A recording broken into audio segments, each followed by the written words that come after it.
Hello children, the exams are over now, so let us enjoy the summer vacation. Maybe of you are having school yet, but we can enjoy and listen to the stories. We are starting the stories of Vikram and Betal. The name of today's story is King Vikramaditya meets Betal. Many years ago, a king called Vikramaditya lived in India. He was known for his wisdom and kindness. People also talked about his bravery. One day, a strange tantric came to the court of the king and presented him with a fruit. The king accepted the fruit. The strange tantric asked the king to keep the fruit in his treasury. The tantric came again to the king's court the next day and again presented a fruit. This continued for many years until one day the treasurer came to the court, told the king about a mysterious happening. The king left the court immediately and rushed to his treasury. The fruits that the tantric had been presenting to the king over the years had all turned into precious stones. The king and his ministers were overjoyed. They could not believe their eyes. The next day, when the tantric arrived, the king stood from his throne and bowed to him with respect and said, "O great saint, it is indeed an honor that my court should be graced with your presence. What can I do in return for your blessings?"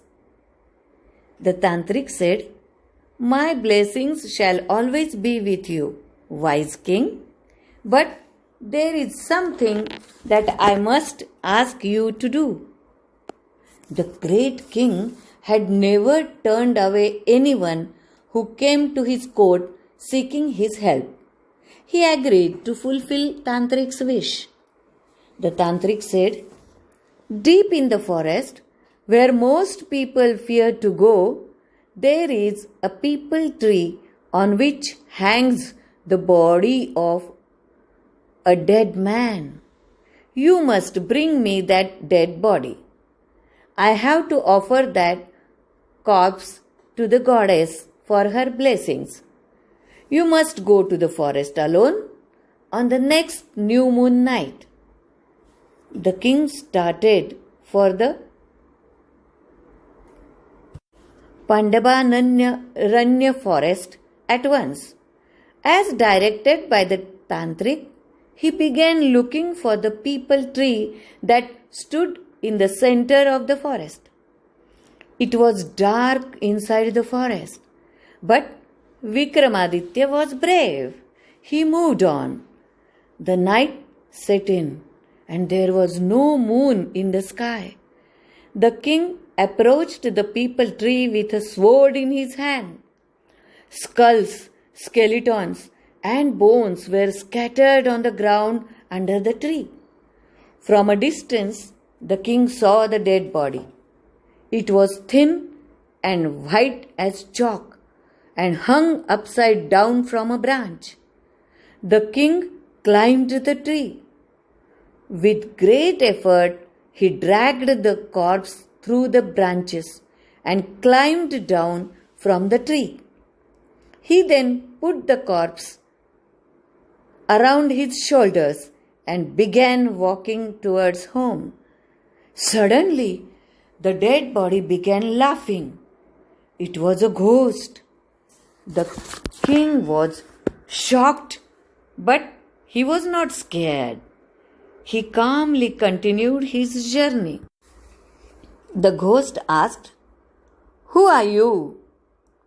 The king replied, "I am King Vikramaditya." He asked the ghost, "Who are you?" The ghost said, "I am Betal. Where are you taking me?" The king told Betal about the tantric and how he had requested the king to bring Betal to him. Betal did not seem surprised. He said, "He is a fraud. I was born on the same day and at the same hour as the tantric. If the tantric gets me, he will use me to increase his powers, and then he will kill you to increase his powers further." The king was in distress.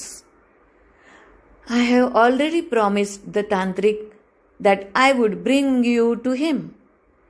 It would not be fair if I failed. I must carry you to him even if my life is at stake," he said. Betal was impressed with the king. He decided to help him.